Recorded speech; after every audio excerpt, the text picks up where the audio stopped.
हाय मेडोबाडैन।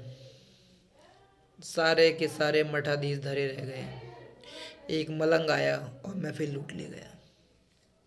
मैं बात कर रहा हूँ आईआईटी बाबा की। नाम कुछ भी दे दो, नाम से कोई फ़र्क नहीं पड़ता। लेकिन मैं आपको बता दूँ, हमारी जो ज़िंदगी है 60 साल की है। 60 साल के बाद शायद आप ना मरो, लेकिन आप किसी काम के लायक नहीं रह जाओगे। जो भी पैदा हुआ है, मैं सबकी बातें कर रहा हूँ। मैं पैदा हुआ हूँ या कोई और पैदा हुआ है, सबका यही हाल होना है। 60 साल के बाद हम किसी काम के लायक नहीं हैं। हो सकता है बच्चे हमारे थोड़ी सेवा कर लें या ना भी करें। लाइफ का कोई पता नहीं, ज़िंदगी का कोई पता नहीं, कौन कहाँ मर जाए। तो आईआईटी बाबा, जिसमें ना कोई उम्मीद है, ना कोई जिज्ञासा है, ना कोई चाहत है, घर परिवार बंदा छोड़ चुका है। ये सब सनातन में ही होता है। सनातन के अलावा कुछ किसी में कुछ नहीं होता। आप पृथ्वी पर जी रहे हो, क्यों जी रहे हो नहीं पता है तुम्हें। बस अगर आपसे पूछा जाएगा तो आप केवल इतना ही दोगे आंसर, मैं अपने बच्चों के लिए जी रहा हूँ, मैं अपनी दवाई के लिए जी रहा हूँ, मैं अपना पैसे कमा रहा हूँ। लेकिन जाना एक ही जगह है, एक ही कंडीशन में जाना है। हम अपने पास, हम अपने साथ 1 ग्राम तो क्या, 1 मिलीग्राम भी अपने साथ कुछ नहीं ले सकते। जिसे भ्रम है ना कि मेरा पैसा है, मेरी दुनिया है, कल को तेरे पैसे पे कोई और जी रहा होगा। कोई नहीं जानता कि हमारा कमाया हुआ पैसा कौन यूज़ कर रहा होगा, कौन नहीं कर रहा होगा। हमें तो मरना है, सीधी सी बात है। हर किसी को मरना है। हमारी मौत आनी ही निश्चित है। इस दुनिया में आए हैं तो जाना ज़रूर है, 100%। कोई नहीं जानता।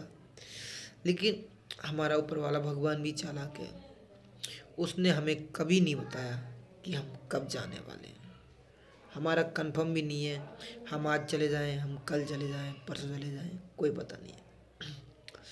बच्चा आज है, बड़ा होकर रोटी देगा या नहीं देगा, या अनाथ आश्रम में जाना पड़ेगा, कुछ नहीं पता। 1% भी नहीं पता। आईआईटी बाबा ने वही समझाया। फिलहाल तो मैं अपनी बात कर दूं, मैं किसी बाबा को पूछता नहीं हूँ। बहुत सारे बाबा हैं, मैं डायरेक्ट भगवान की सेवा करता हूँ, भगवान को ही पूछता हूँ। मेरा बाबाओं से कोई लेना देना नहीं है।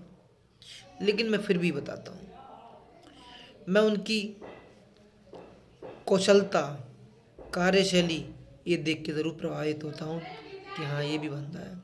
हमें चाहत है कि हमें बीवी मिलेगी, वाइफ मिलेगी, रातें रंगीन होंगी, रात में हम स्वागत मनाएंगे, पेलेंगे बीवी को, जो भी है। लेकिन कुछ होते हैं, उन्हें कोई उम्मीद नहीं होती। हमें होता है कि हमारे बच्चे होंगे कल, हमारा बच्चा होगा, बेटा होगा, पढ़ेगा, हमें रोटी देगा। लेकिन कुछ लोगों को वो भी उम्मीद नहीं है। बच्चे हो या ना हो, कुछ नहीं। इससे ये साबित नहीं हो जाता है कि वो बंदा कमाना नहीं चाहता।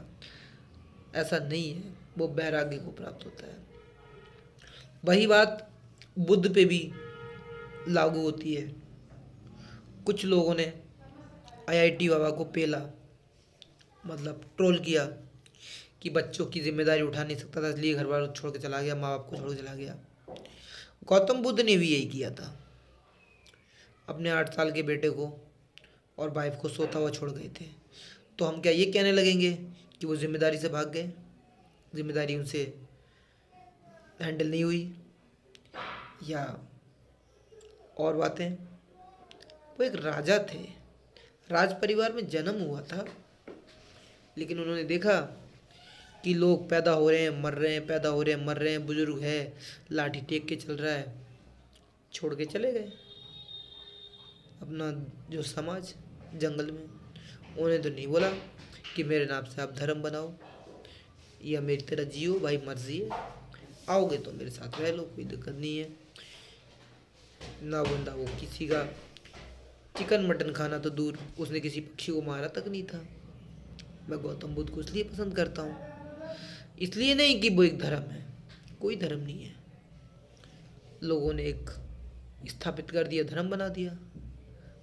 उनका गौतम बुद्ध की कार्यशैली पे नंबर देखो ना। अब अपने बच्चों को छोड़ा, समाज को छोड़ा, दुनिया को छोड़ा, जंगल में चले गए अकेले। जिस टाइम वो गए थे तब तो उनके साथ कोई नहीं गया था, बाद में लोग देख के आए, समझे। तो गौतम बुद्ध की तरह बनो ना आप, अगर गौतम बुद्ध के धर्म को मानते हो तो। भाई मैं आईआईटी बाबा की बात कर रहा हूँ। समाज को छोड़ दिया है, मतलब नहीं है, वैराग्य को प्राप्त हो गया है बंदा, उसके लिए आप ट्रोल करो, ये सही नहीं है। जाओ।